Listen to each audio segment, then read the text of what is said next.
This video will contain some minor spoilers through featured panels. If you want to go in 100% blind, you can just listen to this video as a podcast.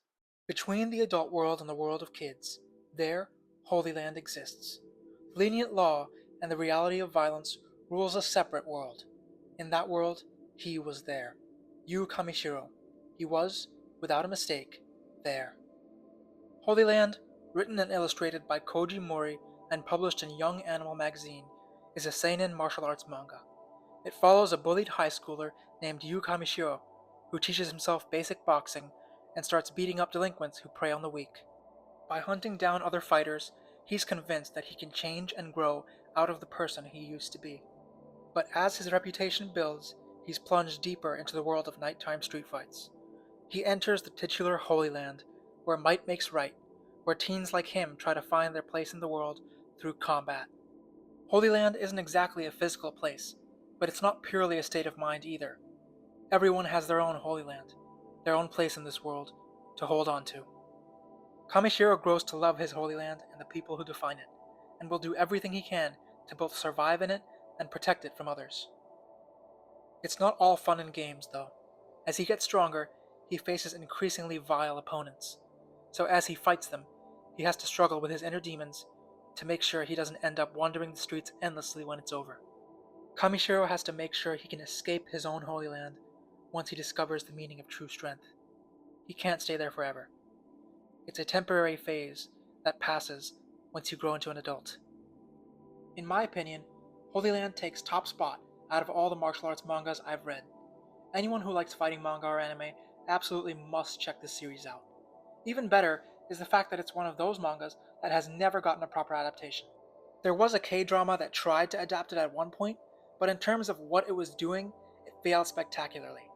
The choreography sucked. Bloodhounds was actually a better Holyland TV show than the Holyland TV show. One of the main reasons for Holyland being number one is its sheer realism. All of the martial arts featured in this show are real and effective to various degrees. The author constantly includes his own notes and opinions on how and why each character's respective style is valuable for the streets. Remember, besides the main characters and villains, all the enemies are just untrained high school dropouts and delinquents. Realistically, what are they going to do against karate? Koji Mori even makes a point of this in the manga when he has a kickboxer fight a karateka to a stalemate. Some styles are better than others, but all styles are better than nothing. I think Holyland getting more exposure could also solve a major problem with martial arts manga and manhwa fans. It could give them a more open mind about effective styles. Giving every martial art its due could also finally stop the Muay Thai shills from screaming that it solos all other styles everywhere they go. Look at some fans, I'm talking to you. Muay Thai is not the be-all end-all of street fights. I might cover this in another video, but I don't hate manhwa. Viral Hit is actually one of my favorites, and I read it beginning to end. If you like that series, Holyland is absolutely going to be for you.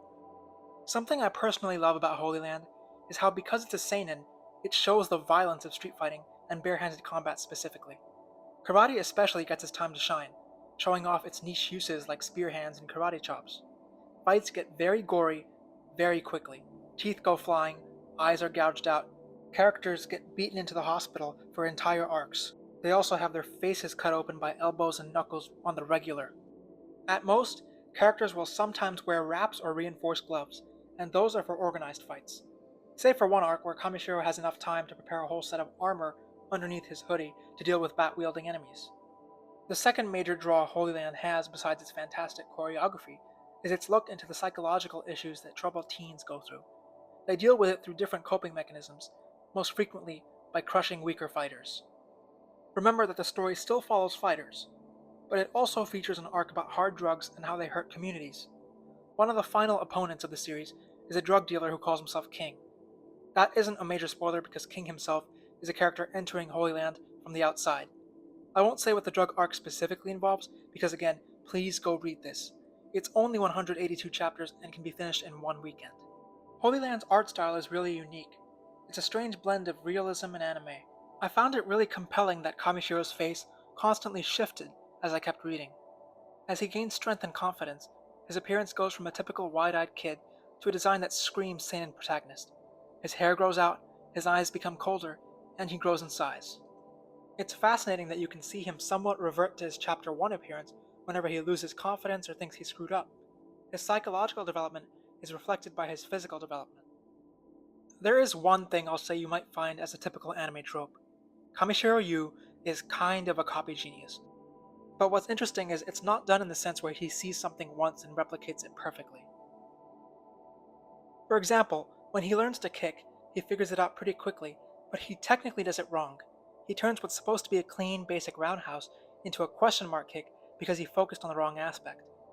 However, instead of just correcting it, Kamishiro turns this into a secret weapon in later fights.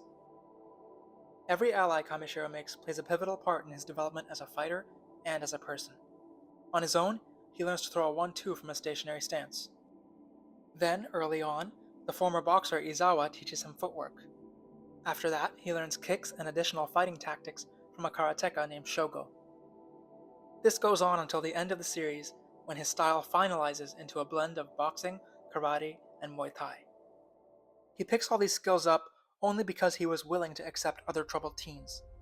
He literally grows stronger through the power of friendship because he incorporates not only their martial arts, but parts of their mentalities. He barely wins the most difficult fight in the series just because, by that point, he had finally discovered his place in the world. The first time he fights that opponent, he gets crushed because psychologically, he regressed too far back before his friends came in and reminded him who he was. I believe the message of Holyland is that martial arts are an agent of change. They make what's good great, they make what's bad worse, and sometimes they can give some of us that are lost a clear path to follow. Martial arts are a way for people to reach their own holy lands, the place where they know they belong. The characters that Koji Mori wrote are incredibly relatable in so many ways. All of us started out as Kamishiro, young kids who believed that their fists could help them move forward and change for the better. Some of us are Shogo. It looks like we know what we're doing, but we've lost our way, and we want to find something deeper to fight for than just bragging rights. Some of us are Izawa.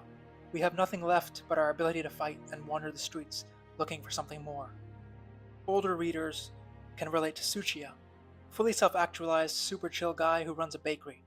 He's just there to have a good fight, but also to show others the way forward. Unfortunately, there are people like King out there too, who use martial arts as a weapon to do what they want.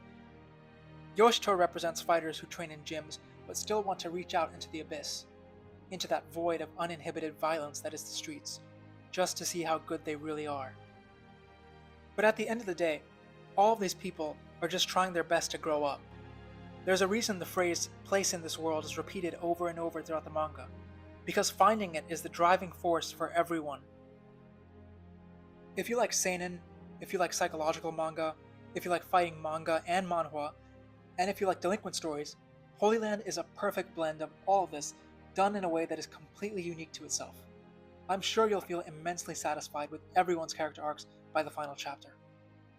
If you do end up reading it, come back and comment your thoughts. What you loved, what you hated, what you do differently. Thanks for watching, and see you all next time.